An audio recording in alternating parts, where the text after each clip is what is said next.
trying to get that hand right. Didn't realize that I had it at the wrong hand. Trying to remember that I write with my right hand, so keeping some continuity. I don't keep very much continuity. Sometimes I forget whether or not somebody has a black shirt on or a white shirt on between the panels, so panel to panel it might change just because I haven't been paying attention, or it's a design element I like better. Having that arc, that spotted black, then I make sure to follow the line completely unbroken so that when I put it into Photoshop I can just press fill and it'll cover everything. It breaks up the negative space, it brings all of the panels together, and just putting those little X's in so I can mark where I need to be. I love giving myself a little bit of a pudge, even though I don't really have. I have a pudge that I see, but people have gotten upset with me saying that I'm not as fat as I draw myself. But I like giving the character a little bit more curve. It's more fun to draw. So looks like this is it. And I'm cleaning my brush with saliva. Yes, it's kind of gross, but it works better than water, I've found. Water makes the ink bead onto the metal, but somehow saliva just lubricates it better. Yeah, it's gross, I know. Shut up. It works. So it looks like this is it. Oh, no, I'm going in for background. My 005. Which, first, you want to use a 01. There we go. So yeah, I use a 05 or 8 or 3 for the foreground, which those are very thick, and then a 01 for the middle ground, because that's a much thinner line. And then you want the thinnest line in the very background, and that would be a 005 if you can find it. It's just tiny. I'm getting the cart in there. Trying to show some basic elements of a grocery store. Shopping cart, the sliding doors. And I've kind of messed up this sidewalk. I didn't really know what I was doing with it, and I needed the perspective to be pushed back a little bit farther and added more lines in the background than I should have. So some of it I'm just, sometimes winging it doesn't always work. But you get the basic idea. And I had to use some filler. I had some negative space up at the top there that I guess I should have done a sign or something, but I didn't really want to. The words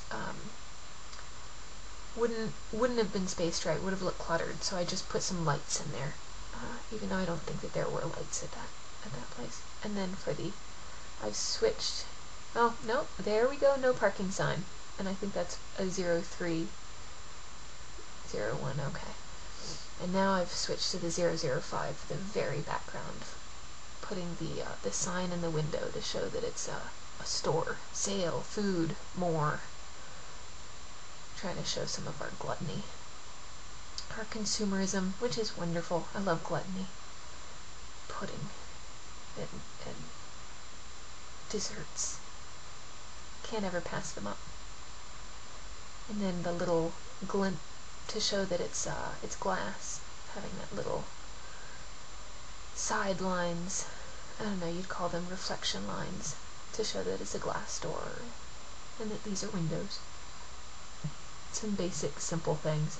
Putting the bricks in, which you can get, a couple of bricks looks good, but you put too many bricks in and it just gets cluttered and starts getting messy. You can definitely overdo it. Your filet mignon can't have too many spices in it or it just gets nasty. So I've got my meat and potatoes. I think that's about it. I'll probably go back through with a Sharpie to mark in some of the smaller black spots, because I might miss those when I scan it in. And I have, I think even in some of the books, I've missed some of the spots that have X's on them. Making sure that I get all of the little bits. I usually miss those little corners that are supposed to be blackened.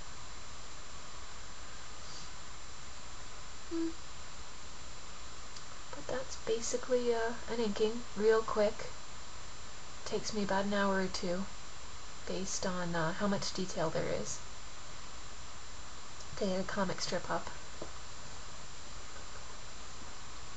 And this, oh, this is done. This will go up on Monday. Oh, great, I don't have to draw one tonight, even though I probably will. Ah, the kneaded eraser. This is kind of the consistency of Play-Doh, but my kneaded eraser is what I use to get all the lines off. I should let this sit for a half hour to let all the ink dry, but I'm going at it anyway, which we will see the repercussions of that in a minute. I think some people just use the white block eraser, and you gotta be careful because that paper will crinkle on you. I've creased and crumpled like that mini paper. Just taking off the pencil lines before you scan it in. I do like when I look at other people's work, seeing the little bits of pencils that are left there, what they've changed and what they've adjusted. Oh no, the eye is still wet. Don't do it, don't do it. Oh, the eyebrow got a little smudge. That's not coming off, try as you might. Stupid girl. Yeah, trying to dab it now. Too late, woman.